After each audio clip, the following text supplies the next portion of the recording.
गांव के उस कच्चे घर में रोज सुबह सूरज से पहले एक लड़की उठ जाती थी। नाम था सरिता। बाप गरीब किसान था, माँ बीमार और एक छोटा भाई मोहन, जिसकी आंखों में बड़े सपने थे।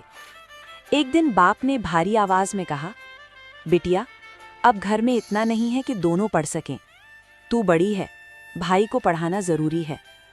सरिता ने कुछ नहीं कहा। उसने बस अपनी किताबें मोड़ी, संदूक में रख दी और अगले दिन मजदूरी पर निकल गई। जिस उम्र में लड़कियां चूड़ियां पहनती हैं, उस उम्र में उसके हाथों में छाले थे। धूप में ईंटें उठाती, सिर पर तसला रखती और शाम को जो मजदूरी मिलती, उसी से मोहन की फीस, किताबें और सपने पलते थे। मोहन स्कूल जाता तो सरिता दरवाजे से उसे देर तक देखती रहती। कभी कभी मुस्कुराकर कहती, मन लगाकर पढ़ना, तू मेरा छोड़ा हुआ सपना है।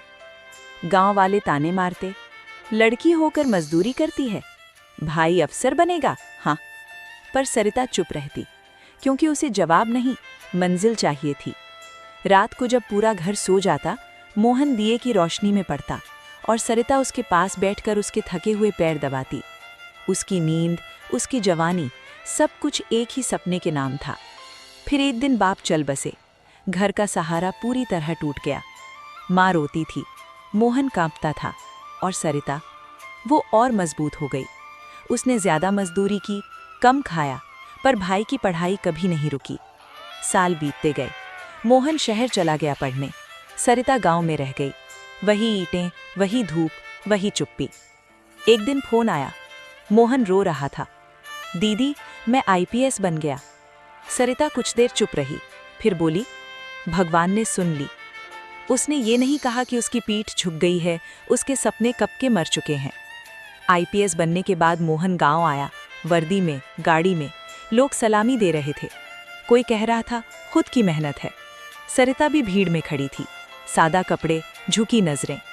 मोहन ने उसे देखा, पर उस पल पहचान नहीं पाया कि उसकी वर्दी के पीछे कौन खड़ा है। रात को माँ रोते हुए बोली, अगर तेरी दीदी मजदूरी न करती तो तू किताब भी न छू पाता। मोहन की आंखें भर आईं। उसे याद आया, दिए की रोशनी, छाले भरे हाथ और वो चुप्पी। अगले दिन सरिता मजदूरी से लौट रही थी। रास्ते में वही आईपीएस अफसर सामने आया।